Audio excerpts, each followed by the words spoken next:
Welcome back to the Stories of Northern Life podcast, brought to you by the Sault Ste. Marie Museum. I'm your host, Nicole, and today I'm going to be talking about our military monuments and plaques. Our first military plaques and monuments were erected in 1923. The city had decided to hold a reunion for the Northern Ontario soldiers who went overseas in the Great War, also celebrating the 5th year anniversary of when the war ended and the men returned home. The Sault Ste. Marie Historical Society, the very one who would later evolve into our museum, decided to host a celebration for the 300th anniversary of the arrival of Etienne Brûlé and Grenoble. They decided to host the two celebrations as one so that it could be a larger and stronger event. This would also consist of plaques being erected that would mark historical events.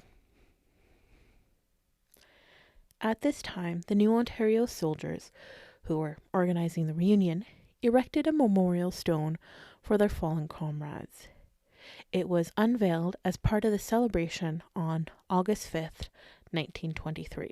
The monument sits at the corner of Gore and Wellington. And fun fact, the New Ontario soldiers was actually referring to the Northern Ontario soldiers. So at that time, Northern Ontario used to be referred to as New Ontario. So this was a monument for the soldiers in the North who did not return in World War I. The plaque on the monument reads, "The Great War, 1914 to 1918, to the memory of the New Ontario's dead, erected by their comrades, August 1923. Their name liveth forevermore."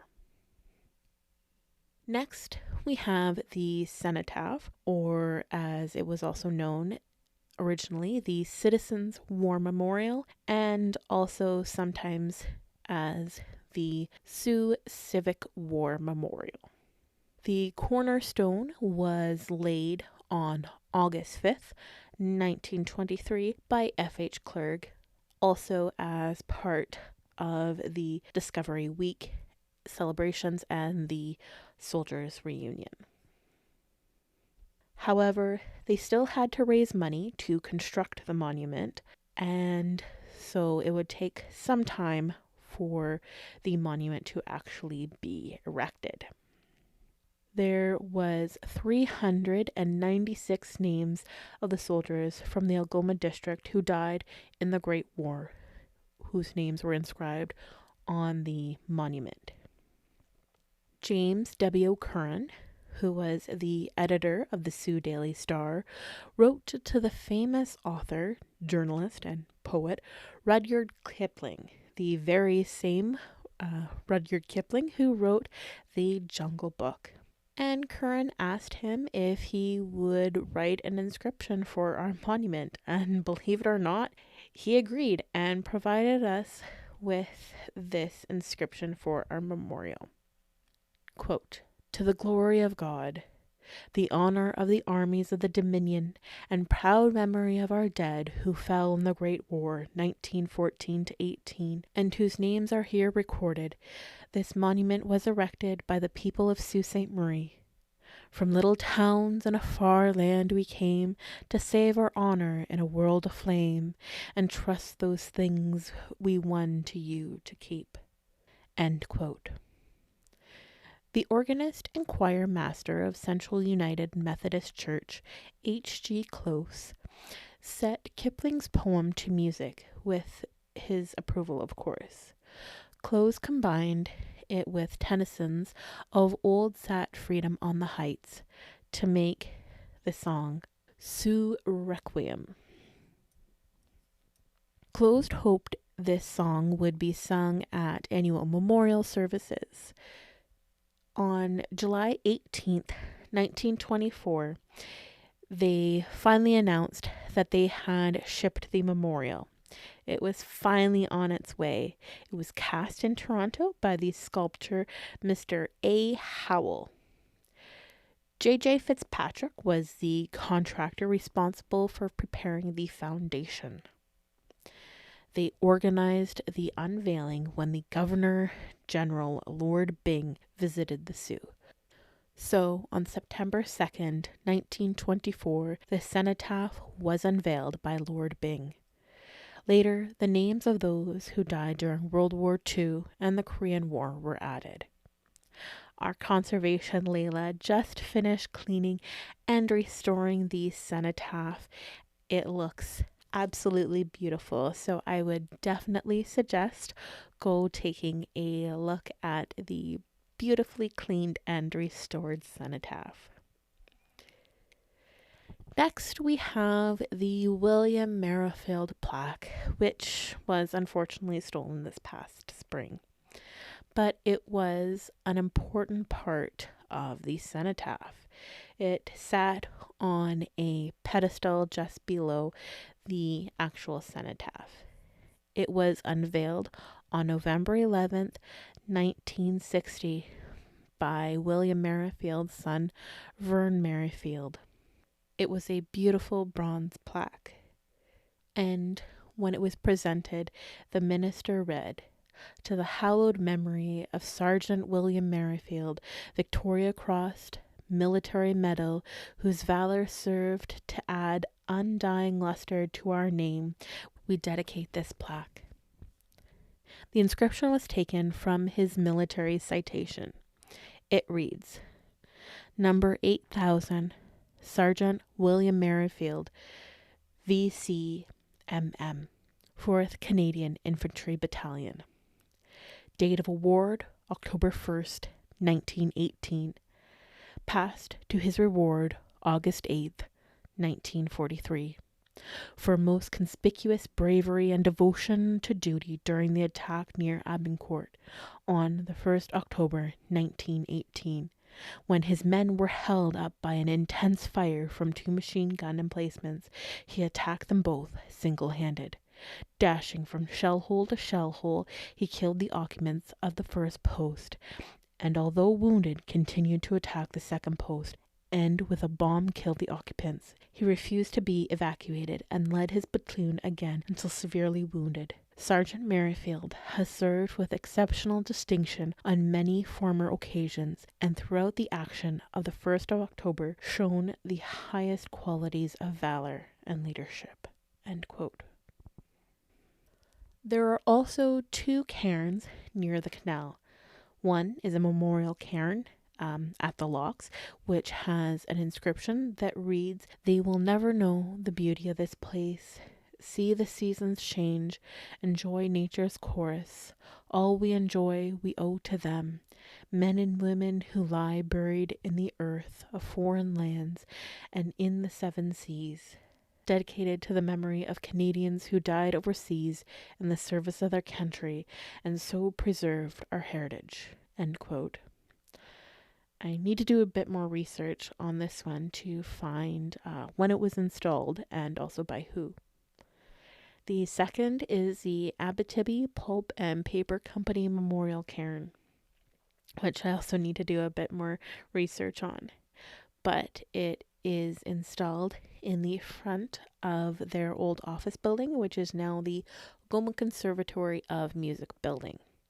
Its inscription reads, quote, "This plaque is erected in the memory of the men of Abitibi Power and Paper Company Limited and subsidiary companies who gave their lives in the Second World War, 1939 to 1945. A list of names follow. Quote, "They gave their lives in the cause of freedom." End quote. There is also an RCAF Memorial Cairn out at the Sault Airport. So that is the Royal Canadian Air Force Memorial Cairn.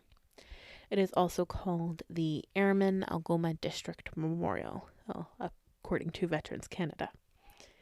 It is a grey granite memorial topped with a replica Lancaster bomber and dedicated to Algoma's World War II victims on September 12th. 1965. The inscription reads, "In memory of the Airmen Algoma District who gave their lives serving with the Allied Forces 1939 to 1945. 432 Wing RCAF Association. End quote. Finally, we have the Memorial Gardens, or now just the Memorial Tower. It opened in 1949, and the tower, which is now all that remains, was built to hold the records of the men and women who served in the armed forces in World War I, II, and also the Korean War. This excerpt from the designation report from the Municipal Heritage Committee on the tower perfectly describes its importance. Quote, as noted in the Municipal Heritage Committee's designation report on the cenotaph, few symbolic objects are as common throughout Canada as war memorials. Though the predominant custom for First World War commemoration was to erect a cenotaph, plaque, or other monument, it is apparent that there were other choices for commemoration. These include the dedication of public buildings, a practice that became common after the Second World War. The hockey arena in particular was an appropriate choice for commemoration and appeared in many communities as modern facilities were needed. The Sault Memorial Gardens followed this trend, though the choice of architectural style and the incorporation of a memorial tower in the structure was unusual. The Memorial Tower of the Gardens is therefore a unique alternative to the more traditional means of recognizing the fallen of the world wars.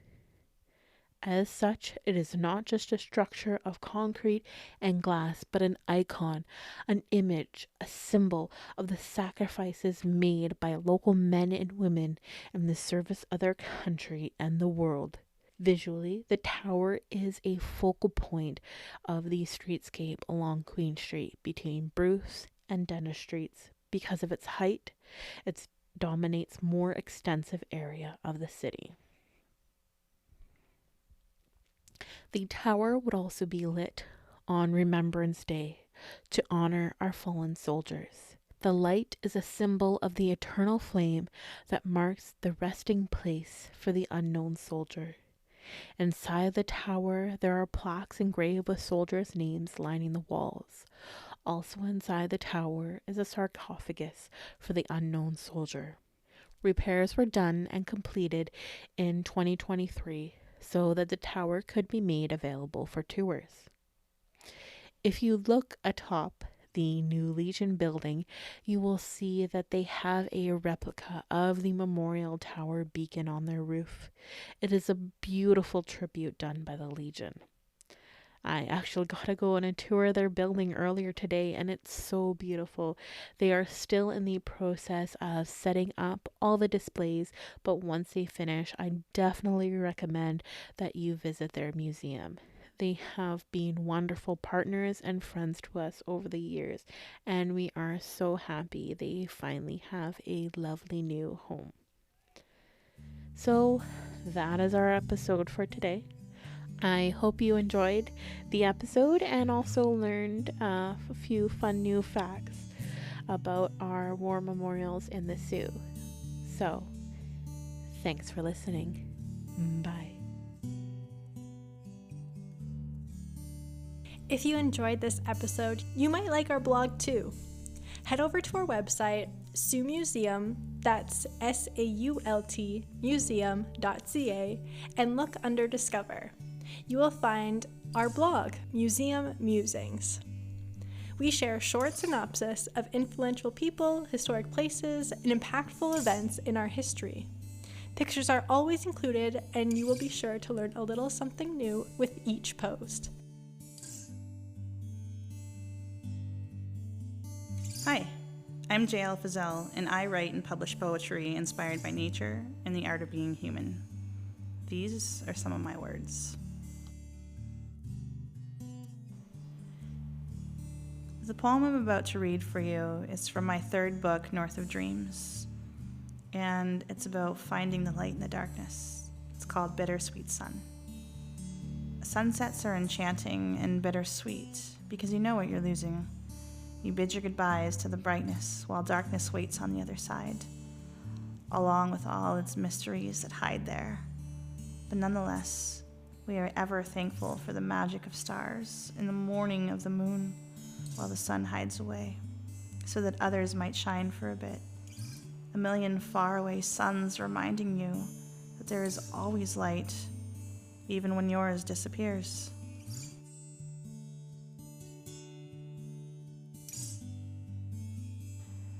I hope that this poem took you somewhere inside yourself that you needed to go. You can listen to my story here on the Stories of Northern Life podcast. Links are in the show notes.